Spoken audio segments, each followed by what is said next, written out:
Picture this. Your calendar is absolutely overflowing. Your to-do list is a mile long, winding its way off the page. You feel stretched thin, like a rubber band about to snap.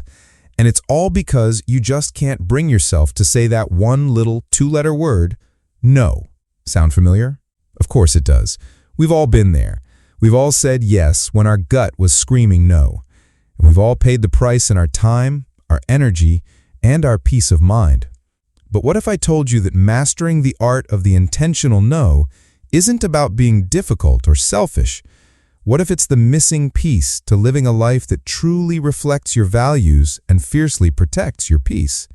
Join me today as we explore how to wield this powerful tool, not as a weapon, but as a shield for your own self-preservation and a catalyst for incredible growth. Part 1. The invisible weight of yes. Have you ever felt that strange sensation? You agree to something, maybe an extra project at work or a weekend plan you're not thrilled about, and immediately a little weight settles onto your shoulders. It's subtle at first, but then you agree to something else and something else after that, and soon you're carrying around this invisible backpack full of obligations you never really wanted. That's the hidden cost of the automatic yes. You feel like you're constantly juggling too much. Your energy is fragmented, and a quiet resentment starts to build toward the very commitments you agreed to. That's your soul telling you something is out of balance. The problem is, we are socially and professionally conditioned to say yes. It's ingrained in us from a young age.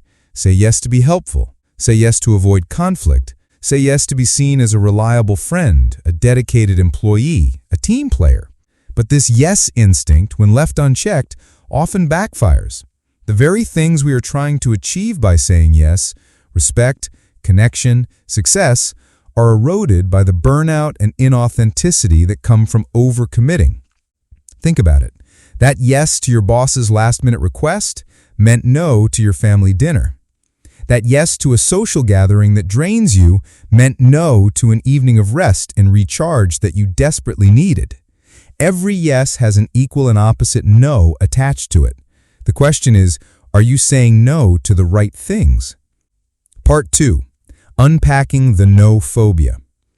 So if we know this is a problem, why is saying no so incredibly difficult for so many of us? It's not a personal failing, it's a deeply human response rooted in fear. Let's dissect this no phobia. At its core, it's usually one of four things. The fear of disappointing others. We want to be liked. We want to be seen as dependable. The thought of letting someone down, even in a small way, can feel unbearable. The fear of missing out. FOMO. This is a huge one in our hyper-connected world. We say yes because we're afraid of missing a key opportunity, a networking event, or a memorable social moment. The fear of conflict. Many of us are conflict averse. We'd rather silently suffer under the weight of a commitment than face a potentially awkward or confrontational conversation. A no feels like it's inviting a debate. And the fear of being disliked or judged. We worry that no will make us seem lazy, uncooperative, or selfish.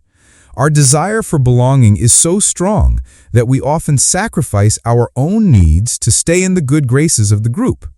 These psychological roadblocks and societal pressures have turned no into a dirty word. But understanding these fears is the absolute first step to overcoming them. When you can name the fear, you can rob it of its power. You can see it not as a truth, but as a story you've been telling yourself. And the good news is, you can start telling yourself a new story. Part 3. The anatomy of an intentional no. Okay, so let's get practical. An intentional no isn't a slammed door. It's a carefully drawn boundary. It's a strategic tool, not a blunt instrument. A knee-jerk refusal can feel harsh and reactive, but a thoughtful, boundary-setting no is calm, clear, and kind. The most important thing to remember is this: you are declining the request, not rejecting the person. Let that sink in. Your refusal isn't a comment on your relationship with them, it's a statement about your own capacity and priorities at that moment. So how do we do it? I want to give you a simple, powerful framework. I call it the pause, reflect, respond method. Step 1. Pause. Resist the urge to give an immediate answer. Your new best friend is the phrase, "Let me check my schedule and get back to you," or "That sounds interesting. Let me think about how that fits in with my current projects." This buys you time and breaks the automatic yes habit. Step 2. Reflect. In that pause, you get to ask yourself the real questions.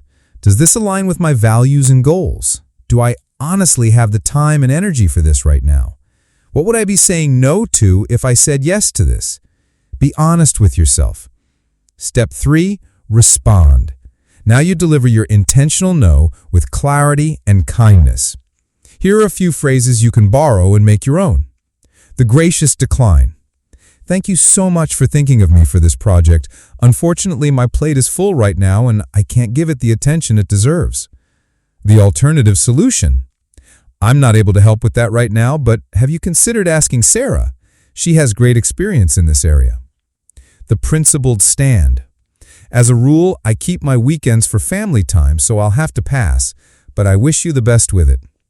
Or the simple and direct. "I appreciate you asking, but I'm going to have to say no." No long, drawn-out excuses needed. Clarity is kindness. Part 4. The ripple effect of boundaries. Now here's the beautiful part. Setting clear boundaries isn't selfish. It's an act of self-care that positively impacts everyone around you. And when you start using your intentional no, you liberate your two most precious resources, your time and your energy. And suddenly, you have the space to focus on the projects, people, and activities that truly matter to you. And this creates an incredible shift. The yes you do give becomes a hell yes. It's authentic, it's enthusiastic, it's wholehearted. People can feel the difference between a yes born of obligation and a yes born of genuine desire. And you'll notice some unexpected benefits. First, your relationships often improve. People learn to respect your time, and they trust that when you commit, you are truly present. And second, you gain self-respect.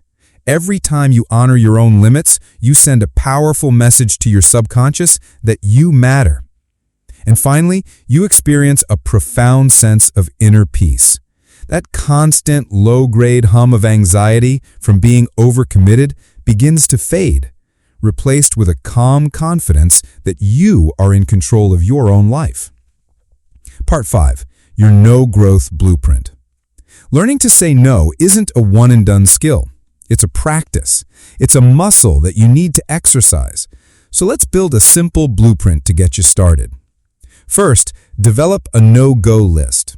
Sit down this week and identify 3 to 5 activities, requests, or situations that consistently drain your energy and offer little value in return. Maybe it's non-essential meetings after 4 p.m. Maybe it's that particular social event that always leaves you exhausted. Write them down. These are your pre-approved no's. Having this list ready makes the decision so much easier in the moment. And second, commit to one small no this week. This is your challenge. It doesn't have to be a big, dramatic refusal. It can be small. Say no to an extra task when you're already at capacity. Politely decline a social invitation that doesn't excite you. Just one. Start small. Celebrate the progress. Notice how it feels. It might be scary at first, but I promise you, the feeling of empowerment that follows is so worth it. Saying no isn't about shutting the world out.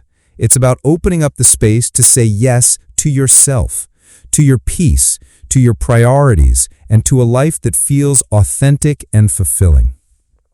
Now, what's one thing you're going to practice saying no to this week? Share it in the comments below. Let's support each other on this journey. Now go out there and start practicing the art of the powerful, peaceful, and guilt-free no. I'm rooting for you.